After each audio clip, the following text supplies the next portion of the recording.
Bonjour Monsieur Nisius. Bonjour. Bonjour Monsieur Nisius. Juste pour situer un peu la personne, vous êtes marié, vous êtes père de 2 filles, professeur de théologie systématique à la faculté libre de théologie évangélique de Vaux-sur-Seine dans les Yvelines. C'est bien dit. Oui. Et nous sommes là pour ensemble discuter du fonctionnement et des valeurs des églises baptistes. Ouais.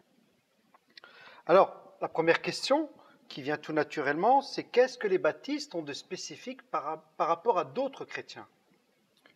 Oui, je pense qu'on pourrait dire que c'est surtout leur compréhension des sacrements, du baptême en particulier, et leur compréhension de l'Église. On peut dire que les églises baptistes sont des églises dites de professants, avec une structure d'organisation qu'on appelle le congrégationalisme. Et pouvez-vous nous préciser ce que les baptistes ont en commun avec les autres chrétiens? Oui, c'est important effectivement de dire que les baptistes sont d'abord des chrétiens.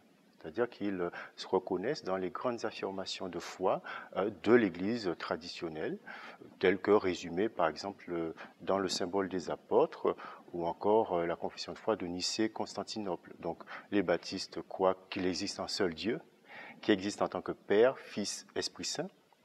Ils souscrivent fermement à l'orthodoxie christologique, c'est-à-dire que le Christ est pleinement homme, pleinement Dieu. Il croit en sa naissance miraculeuse, à sa mort rédemptrice pour nos péchés, à sa résurrection corporelle, à son retour. Donc les baptistes sont des chrétiens, mais ils sont aussi des protestants. C'est-à-dire qu'ils se reconnaissent dans les grandes affirmations de foi de la réforme protestante du XVIe siècle. Alors Monsieur Nisius, justement, quelles sont ces grandes affirmations de la Réforme? Généralement, on les dit à l'aide de quelques slogans. Le premier slogan, Solus Christus. Ce qui signifie Solus Christus, c'est-à-dire Christ seul. Le Christ est l'unique et exclusif médiateur entre Dieu et les hommes. Ce qui signifie qu'aucun individu, aucune institution ne peut être médiateur en ce qui concerne le salut entre Dieu et l'homme. Donc ça c'est le premier slogan. Deuxième slogan, Sola Scriptura, donc l'écriture seule. C'est-à-dire que pour les églises baptistes, l'écriture est la norme, la source et le juge de toute prédication et de tout enseignement de l'Église. Troisième slogan, Sola Gratia, c'est-à-dire que nous sommes sauvés non pas par nos bonnes œuvres, la pratique de nos bonnes œuvres, non pas par nos mérites, mais par la seule grâce de Dieu. Et dernier slogan, Sola Fide, par la grâce seule, c'est-à-dire que Dieu ne nous justifie pas, il ne nous pardonne pas nos péchés sur la base de nos mérites, mais parce que nous mettons notre foi en Jésus-Christ mort pour nous. Bien. Mais il nous semble que les baptistes ont aussi la réputation d'insister particulièrement sur l'importance de la foi personnelle, n'est-ce pas? Oui, vous avez raison effectivement de le dire. Les baptistes se reconnaissent volontiers derrière cette affirmation de Tertullien, un théologien, un père de l'Église, qui disait qu'on ne naît pas chrétien, on le devient. Et effectivement, pour les baptistes, la foi ne se transmet pas par héritage, mais on devient chrétien par mode de conversion. Devenir chrétien, pour un baptiste, c'est s'approprier personnellement et existentiellement de la foi. Et c'est pourquoi les baptistes ont souvent l'occasion de prêcher sur le texte de l'Évangile selon Jean, où Jésus dit qu'il faut naître de nouveau pour entrer dans le royaume de Dieu. Donc, devenir chrétien, c'est un cheminement personnel, c'est un processus où on s'approprie de la foi existentiellement et personnellement. Bien. Alors, vous avez évoqué le terme de professant. Dans ce cas, précisez-nous ce qu'est une église de professants. Oui, effectivement, les baptistes donc se reconnaissent dans le modèle d'église de professants. Une église de professants, c'est une église qui estime que seuls ceux qui professent personnellement la foi peuvent être membres de l'église. Alors, les autres protestants, en général, définissent l'église comme la communauté au sein de laquelle l'évangile est purement annoncé et les sacrements administrés correctement. Alors les baptistes seraient d'accord avec cette conception de l'Église, mais pour eux, ils insistent sur le fait que seuls ceux qui peuvent confesser personnellement la foi peuvent être membres de l'Église, parce que l'Église, c'est le corps du Christ, c'est le peuple des croyants. Elle est composée de personnes régénérées, Oui. nées de nouveau, et qui confessent leur foi. Et donc, cela a des conséquences, puisque cela implique une certaine réserve quant au baptême des nourrissons. Oui. Ce qui est somme toute logique. Oui, tout à fait. Alors, vous avez dit « seuls ceux qui », n'est-ce pas une conception un peu élitiste de la foi? Oui, c'est vrai, vous avez raison de le signaler, parce que c'est une critique qui est souvent formulée à l'encontre des églises baptistes. On leur reproche de vouloir constituer des églises de purs. Mais il me semble que cette critique est injuste, parce que, bien sûr, seul Dieu sonde les cœurs et les reins. Seul Dieu peut juger des consciences, peut savoir où en est l'individu, et l'Église ne peut pas le faire. Donc l'Église ne peut pas juger de la foi des individus. En revanche, l'Église peut accueillir la profession de foi explicite du croyant. Et donc, les églises de professants considèrent que l'Église, c'est le peuple des croyants. Elle ne recouvre pas la société. L'Église est une communauté de personnes qui se veulent disciples de Jésus-Christ. Et elle est composée de personnes qui ont fait une démarche personnelle, précisément, de la foi. Alors me vient à l'esprit cette question, de nos jours, dans ce 21e siècle, de nos jours en France, toutes les églises, par la force des choses, ne sont-elles pas en situation d'église de professants? Oui. C'est vrai, effectivement, au XVIe siècle, quand ce modèle d'église a vu le jour, ça constituait une grande différence parce que l'église était alliée à l'État. Et donc, être chrétien et être citoyen d'un pays, c'était la même chose. Et donc, c'est vrai qu'aujourd'hui, étant donné que nous vivons dans des sociétés sécularisées, toutes les églises doivent faire de l'évangélisation. On parle aussi de déchristianisation. Oui, tout à fait. Donc, toutes les églises doivent évangéliser. Arthur a raison, d'ailleurs. Et, par conséquent, elles sont en situation de professants. Donc, la différence est moins importante qu'au XVIe siècle. Cependant, vous êtes en train de nous dire que le marquage identitaire est plus nuancé. Aujourd'hui, oui. Mais il y a une différence qui subsiste, c'est que même les églises, toutes les églises, si elles sont en situation de professants, elles doivent faire de l'évangélisation. En revanche, beaucoup d'églises continuent à baptiser des nourrissons et considèrent que ces nourrissons sont membres de l'église.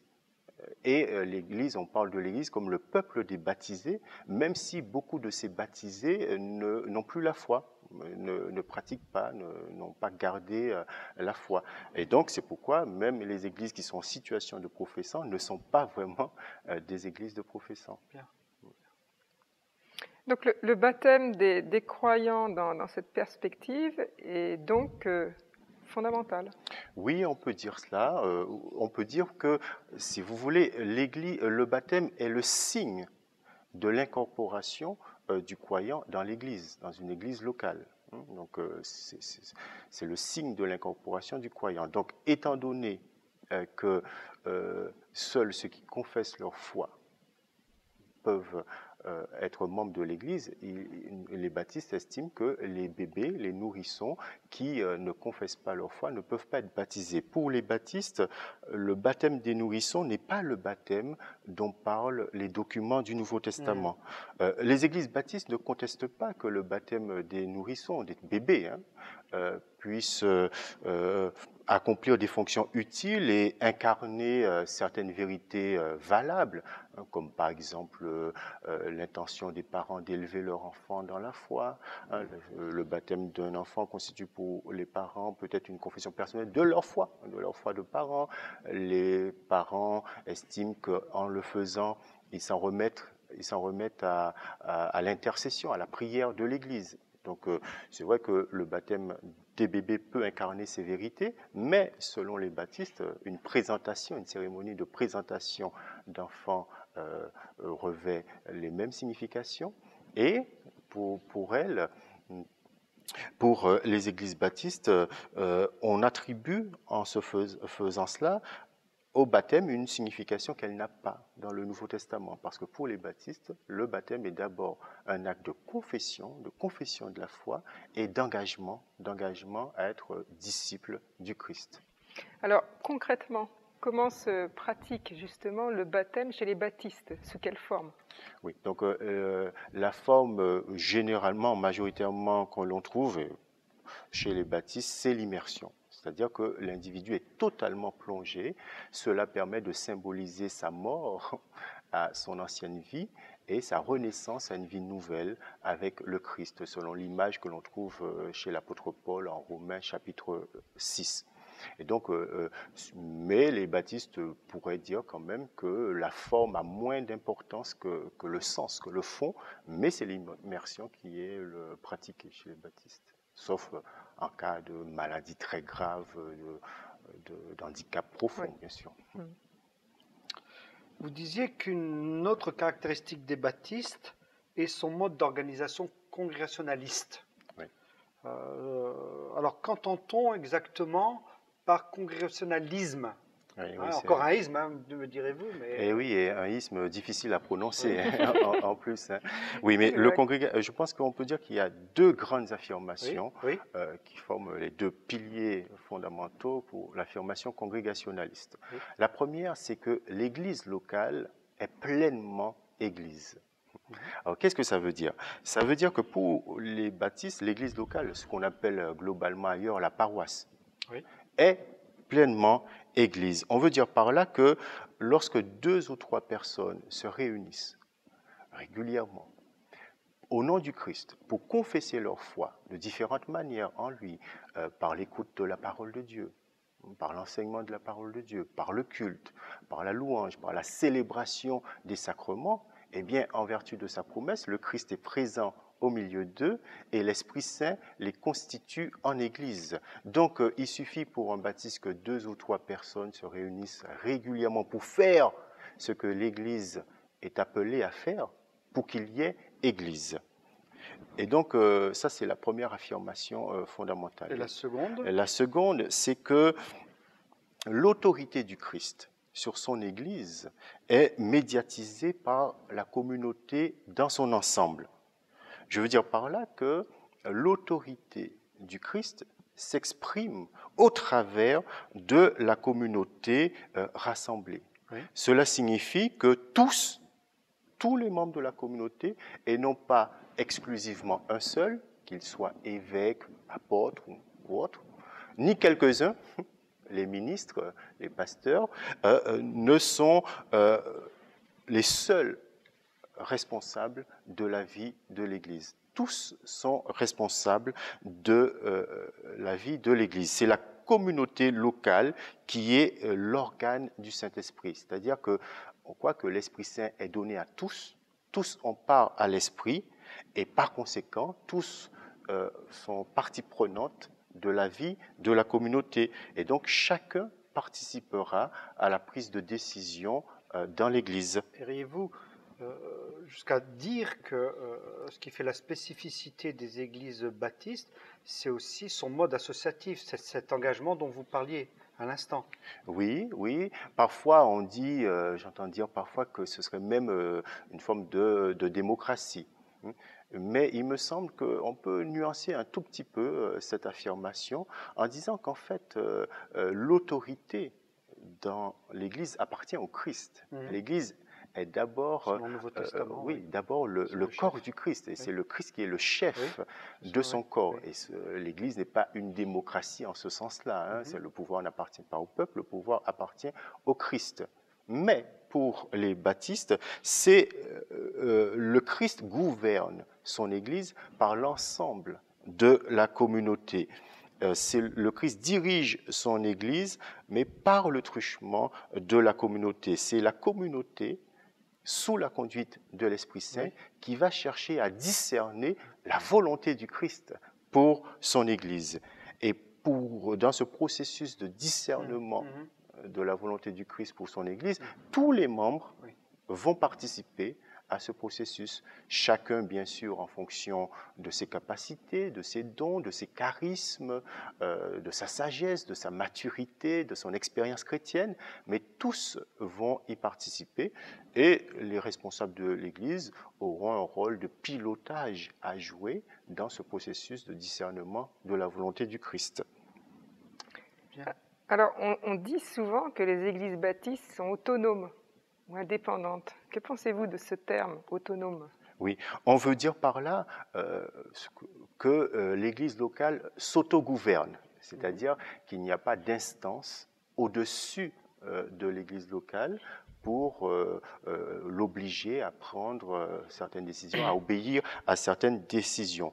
Donc, étant donné qu'on affirme que l'Église locale est pleinement Église, on estime que chaque Église locale, sous l'autorité du Christ, peut gérer ses propres affaires, elle peut organiser son culte, elle peut célébrer les sacrements, elle peut discerner en son sein les personnes à qui l'Esprit Saint a octroyé des dons, des charismes pour exercer certaines responsabilités. Mais cela ne signifie pas que, même si l'Église locale est pleinement Église, cela ne signifie pas qu'elle est seule. Elle est la seule Église qui existe au monde.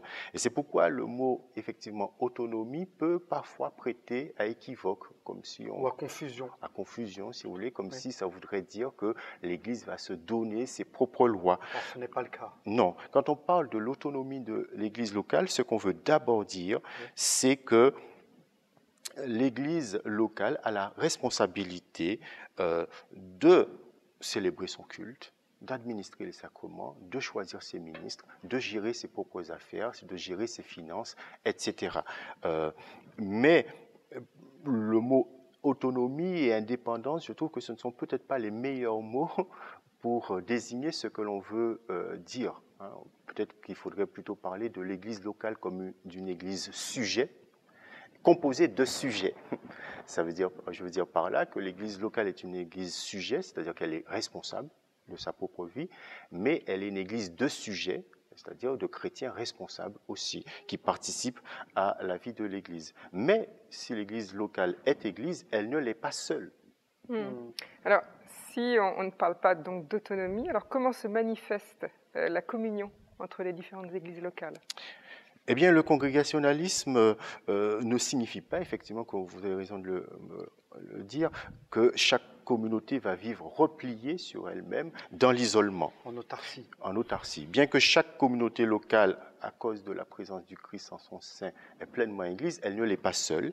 Et la confession de foi baptiste de Londres, qui est une confession de foi baptiste qui date de 1644, stipule dans son article 47, je pense que je peux vous lire ce texte qui me paraît important, bien que les différentes communautés forment des organismes distincts et séparés, chacune étant en elle-même une cité complète et bien coordonnée, il n'empêche qu'elles doivent toutes, en tant que membres d'un seul corps, marcher selon une seule et même règle et rechercher par tous les moyens possibles les conseils et l'aide des églises sœurs pour toutes les affaires relatives à la vie de l'Église, dans une foi commune et une même soumission à Christ, leur chef. Donc vous voyez que c'est un texte important qui rappelle bien que l'Église locale est pleinement Église, mais elle ne l'est pas seule et elle doit chercher des liens de communion, à établir des liens de communion avec les autres églises locales. Et en clair, de préciser que l'intention des, on peut les appeler comme ça, les pères fondateurs du baptisme, était cette communion d'église, comme le Nouveau Testament nous offre pour modèle, n'est-ce pas? Oui, oui, c'est-à-dire que dans le Nouveau Testament, on trouve à la fois effectivement l'affirmation de la pleine ecclésialité de l'Église locale. L'Église locale est Église, mais en même temps, on trouve dans le Nouveau Testament que ces églises ne vivaient pas isolément, mais elles ont cherché à établir aussi des liens entre elles, des liens de communion. Mais le Nouveau Testament ne précise pas la forme concrète que doivent revêtir ces liens de communion. Et les baptistes ont traduit ces liens de communion concrètement par des unions, des associations, des fédérations d'églises qui partagent la même foi et la même structure organisationnelle. On pourrait reprendre, non pas le slogan, mais l'adage de la Belgique, c'est l'union qui fait la force finalement. Et oui, partout, c'est vrai. Ou alors, bibliquement, deux valent mieux qu'un. Ouais. Tout à fait. Mm, mm. Comment fonctionne alors l'autorité dans une église locale? Dans une église locale. Parce qu'on ne parle pas de démocratie, on ne parle pas non plus d'égalitarisme. Si j'arrive à suivre votre propos. Oui, tout à fait. Je pense que pour les baptistes qu'il faut chercher à articuler, c'est tous et quelques-uns. Hein. C'est tous qui participent à la vie de l'Église et quelques-uns ont une responsabilité particulière. Cela veut dire quoi? Cela veut dire que lorsqu'on cherche à discerner la volonté du Christ pour son Église, tous vont participer à ce processus de discernement, mais chacun va y participer en fonction de ses charismes, de ses dons, en fonction de sa sagesse, en fonction de sa maturité, en fonction du rôle qu'il joue dans le corps de l'Église. Et dans l'Église, il y a des ministres. Oui. Et le rôle de ces ministres, c'est en quelque sorte de jouer un rôle de pilotage, d'aider, de conduire l'Église à discerner cette volonté. Dirigeant, responsable, leader. Oui, voilà, le mot qu'on utilise est peu important. Dans Oui. le Nouveau Testament, on trouve différents mots pour parler des responsables de l'Église. Selon le vocabulaire du Nouveau Testament, on trouve épiscope, ancien, conducteur, bon, il y a pasteur, hein, toute une kyrielle de termes. Le terme choisi est peu important. C'est l'idée de charge. Voilà, qui ont un ministère, une responsabilité, un service. Ils accomplissent un service régulier pour les fidèles au sein du corps du Christ. Mais alors donc, quelle est la place de ces ministres dans l'Église locale? D'accord. On peut dire qu'effectivement, pour les baptistes, il y a bien des ministres, parce que dans le Nouveau Testament, on nous dit que Dieu a établi des responsables dans l'Église. Et je pense qu'on peut dire qu'il y a deux types de ministères structuraux qui structurent l'Église.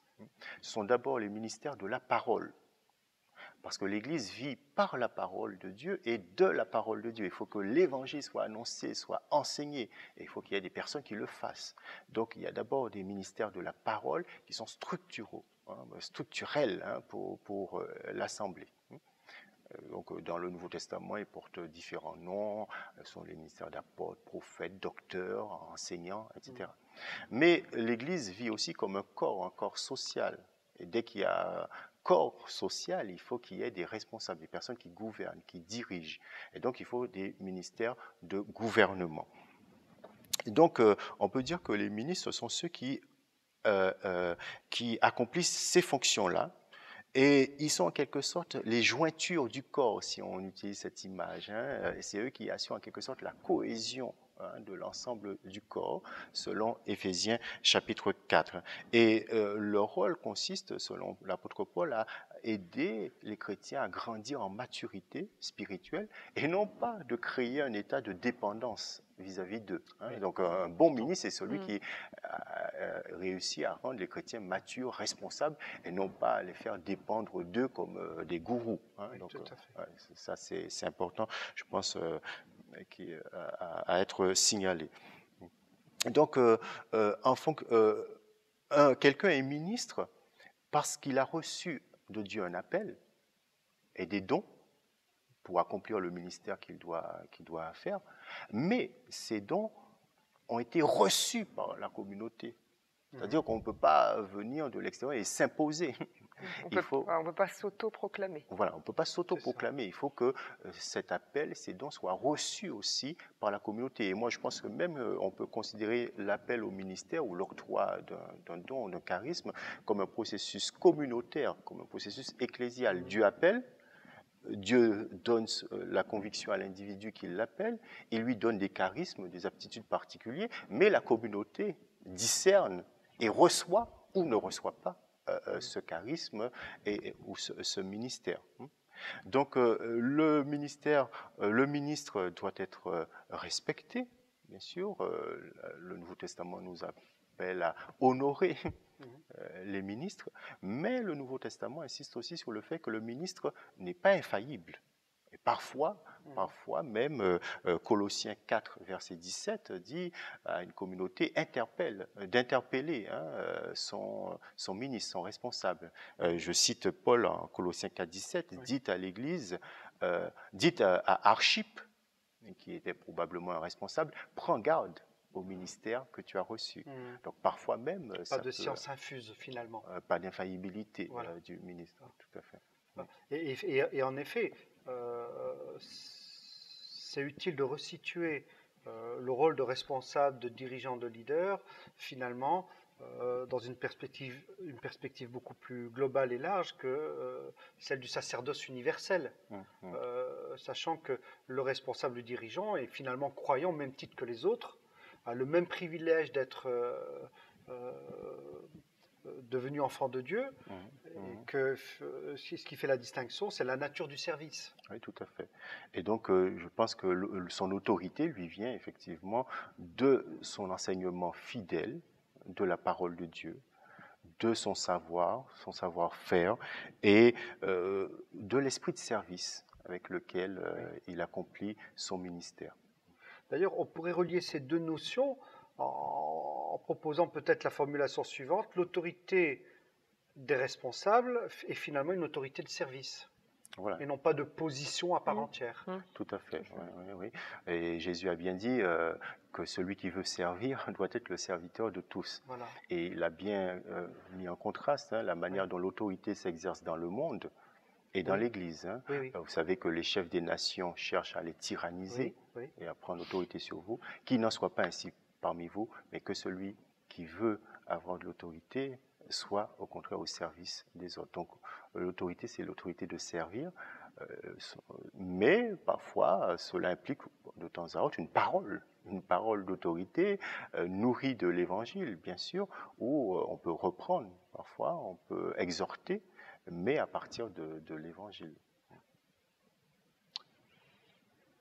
Bien, nous vous remercions pour toutes ces précisions, ces éclaircissements, cette somme d'informations qui, on n'en doute pas, sera très utile. Merci. Merci. Merci, Monsieur Nisis. Merci.